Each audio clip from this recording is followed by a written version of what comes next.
तुमने मांगी थी साथ। नमस्कार साथियों, मैं पंकज पाल आप सभी का अपने YouTube channel UP exam ranker से पुनः स्वागत करता हूं। जैसा कि हम देख रहे थे पिछले टॉपिक में हमने कुछ चैप्टर्स जो नंबर सिस्टम चैप्टर था उसमें कुछ टॉपिक डिस्कस कर लिए हैं। वहीं का एक टॉपिक है जिसका नाम है रिमाइंडर थ्योरम। रिमाइंडर थ्योरम आज उसी के बारे में हम लोग डिस्कस करने वाले हैं। पहले हम कुछ क्वेश्चन देख लेते हैं कि उन्हें करना कैसे है। उन क्वेश्चंस के बाद में फिर हम आगे बढ़ते हैं। जैसे सपोज करिए हमें दे दिया कि 17 की पावर 200 है और इसे डिवाइड करना है 18 से। यहाँ लिखा हुआ है -2। अब इस सवाल को सॉल्व कैसे करना है, अगर हमें बेसिक चीज़ें नहीं पता होंगी तो हम नहीं कर पाएंगे। डेफिनेटली क्वेश्चन गलत हो जाए, क्योंकि अलग अलग जो डिवीज़र है वो चेंज हो जाएगा, ये भी चेंज होता है, पावर भी चेंज होती है, क्वेश्चन छोटा भी होता है और कभी भी बड़ा भी होता है। तो हम देख लेते हैं सबसे पहले कंसेप्ट क्या है इसका, कैसे सीखते हैं इसको। सपोज करिए हमने 5 में डिवाइड कर दिया 8 का। 8 का डिवाइड 5 में नहीं जाएगा तो शेषफल वही होगा जिसमें भाग देना है। ठीक उस तरह अगर 8 में 5 का भाग देना है तो हमारा शेषफल कितना बचेगा, 3 बचेगा। ऐसे ही दो संख्या और ले लेते हैं। सपोज करिए 11 में अगर हमें भाग देना है 7 का, तो हमारा जो शेष है वो शेष बचेगा 4। और अगर 7 में 11 का भाग देंगे आप, तो भाग ना जाने की स्थिति में जिसमें भाग दिया जाता है वही हमारा शेषफल होता है, जो कि यहाँ पर 7 है। अब ये जो शेषफल है ये सारे के सारे हमारे पॉजिटिव हैं, सारे के सारे पॉजिटिव रिमाइंडर हैं। हमें क्या करना है, क्या इनका कोई और शेषफल पॉसिबल है वो बात पता करनी। अगर है तो कौन सा होगा और कैसे होगा, उन बातों को जान लेते हैं। देखिए 8 का भाग में 5 में दे रहे थे, भाग नहीं गया, लेकिन 5 के बाद क्या कोई ऐसी संख्या है जिसमें 8 का पूरा भाग चला जाएगा। तो हम देखते हैं 5 के बाद 6 में नहीं जाएगा, 7 में नहीं जाएगा, 8 में 8 का भाग चला जाएगा। लेकिन वो 8 इस 5 से कितना कम है, 3 कम है। और अगर एक शेषफल हमारा प्लस का होगा तो दूसरा माइनस का हो जाएगा। ठीक इसी तरह 5 का भाग जब 8 में देंगे तो एक शेषफल हमारा 3 है, दूसरा कितना हो जाएगा, 8 के बाद अगली संख्या 10, 10 में 5 का भाग जाएगा तो वो हो जाएगा 2। पहला रिमाइंडर हमारा पॉजिटिव है तो दूसरा जरूर हमारा निगेटिव होगा। इसी तरह 7 का भाग जो हमने 11 में दिया तो एक शेषफल हमारा 4 आ रखा है। 11 के बाद अगली संख्या कौन सी है जिसमें 7 का भाग जाए, वो है 14। और 14 इस 11 से कितनी कम है, 3 कम है। अगर ये पॉजिटिव है तो ये जो रिमाइंडर होगा वो निगेटिव होगा। ठीक इसी तरह 11 का भाग जब 7 में दे रहे हैं तो भाग नहीं गया, लेकिन 7 के बाद अगली संख्या कौन सी है जिसमें 11 का भाग जाएगा, वो खुद 11 है। कितनी कम है इससे, वो 4 कम है। तो यहाँ पर ये 4 कम है। अब ये पॉजिटिव है तो ये कैसा होगा, निगेटिव। इन सब में एक कॉमन बात है कि जो पॉजिटिव और निगेटिव रिमाइंडर है उनका टोटल कितना होता है, जिससे डिवाइड किया जा रहा है डिवीजर, उसके इक्वल होगा। 5 3 8, 3 2 5, 4 3 7 और 7 4 11। ये सभी उस वैल्यू के टोटल में है जिससे भाग दिया जा रहा है। इस बात का मतलब ये हो, अगर एक शेषफल हमें पता हो जाए तो हम दूसरा आसानी से पता कर सकते हैं। सपोज करिए अगर पता चल जाए एक शेषफल 5 है तो 8 से 5 कम कर देंगे 3 बचेगा। एक शेषफल अगर 3 है तो 5 से 3 कम कर देंगे 2 बचेगा। अगर एक शेषफल हमारा 4 है तो 11 से 4 कम कर दोगे 7 बचेगा। इसी तरह 3 अगर हमारा एक शेषफल है और उसे 7 से घटा दिया जाए तो अगला शेषफल हमारा 4 बचेगा। ठीक इसी तरह आगे बढ़ते हैं, इनका यूज कैसे करना है वो देख लेते हैं। मान लीजिए कि हमें 18 में 17 का भाग देना है, तो भाग जब देंगे तो वहां शेषफल हमारा बचेगा 1, शेषफल 1 बच गया। अब इस 17 में अगर 18 का भाग दे दिया जाए तो शेषफल 2 बचेंगे। एक तो हमारा खुद हो जाएगा 17, क्योंकि 18 का भाग 17 में जाएगा नहीं। दूसरे शेषफल की बात करी जाए तो 17 यहाँ पे लिखा हुआ है, भाग 18 से दिया हुआ है। एक शेषफल 17 है तो दूसरा डेफिनेटली 1 होगा, और ये पॉजिटिव है तो ये निगेटिव होगा। अब इनका यूज कैसे करना है, एक यहाँ पर है, दूसरा शेषफल हमारा हो जाएगा 16 और वो भी माइनस का। यूज ऐसे करना है कि अगर हमें छोटे से छोटा रिमाइंडर मिल जाए, एक मिल जाए प्लस का या माइनस का, तो जो पावर होगी उसके एक्यूरेट हम लोग आंसर फाइंड कर लेंगे। जैसे कि देखिए इसी सवाल को हमने सबसे पहले लिख रखा था 17/2 18 है, होल पावर सपोज करिए 200 लग गई। अब इसे कैसे हल करेंगे, हमें पता है कि 18 का भाग 17 में देने पे -1 आता है, होल पावर 200 लगी है। और किसी भी ऋणात्मक संख्या की घात अगर एक सम संख्या है तो जो उत्तर आता है वो प्लस का आता है, जो भी उत्तर आता है वो प्लस का आता है, प्लस का 1 आ गया। और इसे अगर टफ बनाया जाए तो क्या हो जाएगा, 17 की पावर 200 लगी थी, यहाँ पे 18 लिखा था और हमने माइनस का यहाँ पे लिख लिया साथ में 2। तो इसे कैसे करना है, सबसे पहले 17 की पावर 200 बटे 18 अलग कर लेंगे, आंशिक भिन्न में तोड़ेंगे तो माइनस का 2 बटे 18 ये अलग हो जाएगा। 18 का भाग 17 में करोगे -1, होल पावर लगी है 200, और यहाँ 18 का भाग 2 में करोगे तो ये आ गया माइनस का 2। अब फिर से वही प्रोसेस कि माइनस का 1 है और पावर 200 लगी है तो ये प्लस का 1 बचेगा, और यहाँ लिखा है माइनस का 2 तो हमने माइनस का 2 लिख लिया।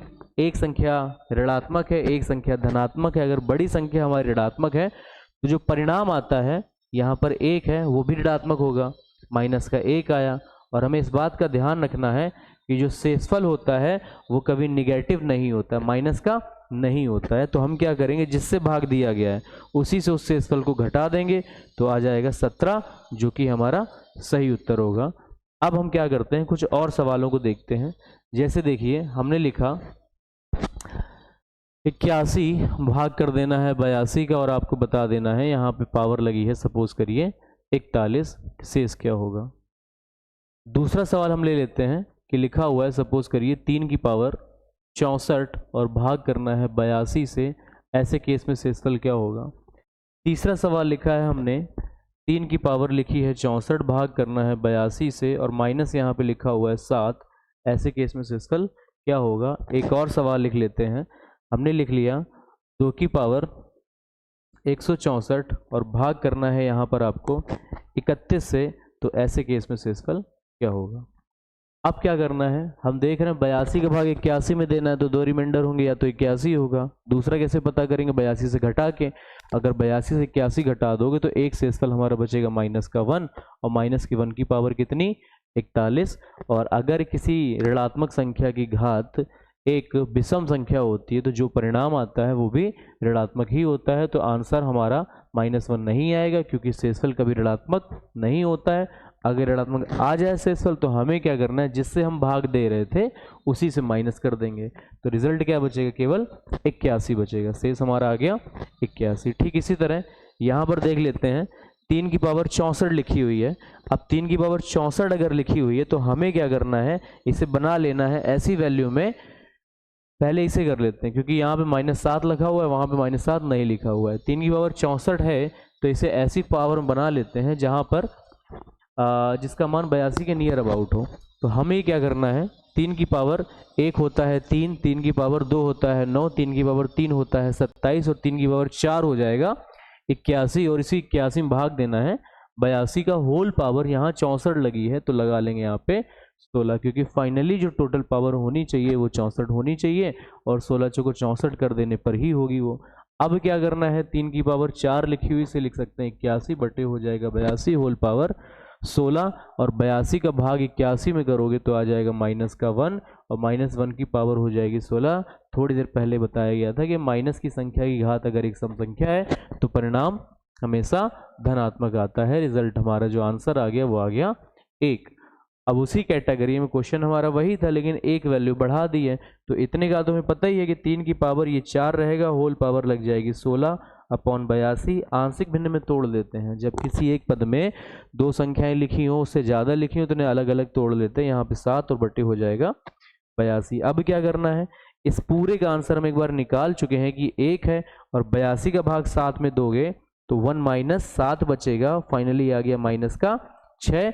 और शेषफल कभी ऋणात्मक होता नहीं है, इसलिए इसे घटा देंगे 82 से, तो जो रिजल्ट बचेगा हमारा आंसर बचेगा वो आ जाएगा 82 6 चले गए तो बचेगा 12 से 6 गया 6 यानी कि 76। यहाँ पे उत्तर हो जाएगा हमारा 76। अब इस क्वेश्चन को देख लेते हैं, 31 का भाग देना है 2 की पावर 164 में, तो फिर से हमें वही प्रोसेस करनी है। 2 का एक ऐसा मान देखना है जो 31 के नियर अबाउट हो। अगर ये 31 के नियर अबाउट मिल जाता है तो हमें शेषफल निकालना आसान हो जाएगा। 2 की पावर 1 होता है 2, 2 4 3 8 4 16, 5 पावर करने पे मिलता है 32।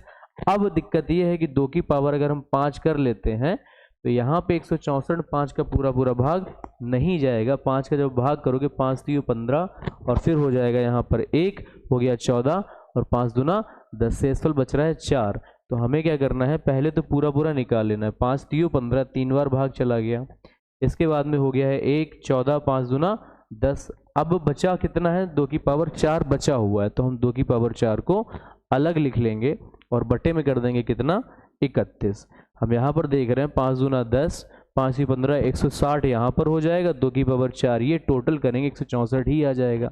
अब शेषफल कैसे निकालना है, अगर इनडायरेक्टली देखो तो 2 की पावर 5 लिखा हुआ है 32, और इस 32 में अगर 31 का भाग करोगे तो शेषफल बचेगा 1, और 1 की पावर आप कितनी भी लगा सकते हैं, रिजल्ट आपका 1 ही रहेगा, और बची 2 की पावर 4, और 2 की पावर 4 का मतलब होता है 16। तो हम फाइनली कह सकते हैं 16 एकम 16, आपका जो परिणाम आ जाएगा, जो उत्तर आ जाएगा वो 16 आ जाएगा।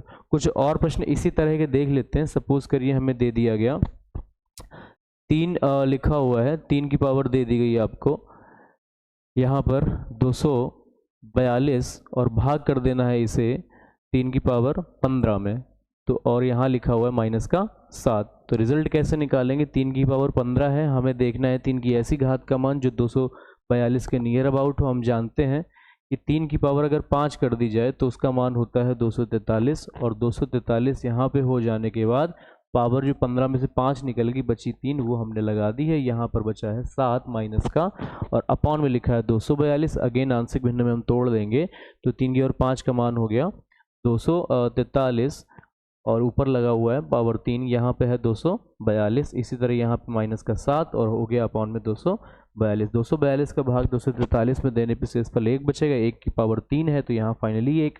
242 का भाग 7 में जाएगा नहीं, तो जो शेषफल बचेगा वो 7 बचेगा। 1 से 7 घटाओगे आपका आएगा माइनस का 6। जो शेषफल होता है वो कभी ऋणात्मक नहीं होता है। 242 से आप 6 घटा दोगे तो जो आपका परिणाम आएगा वो आ जाएगा 236, जो कि आपका सही उत्तर है। ये आपका शेषफल आ गया, रिमाइंडर आ गया। ऐसे जो भी क्वेश्चंस होंगे रिमाइंडर थ्योरम को, उनको हम आसानी से इस तरह से बना सकते हैं। अगली क्लास में दोबारा मिलेंगे अच्छे टॉपिक के साथ में। थैंक्स।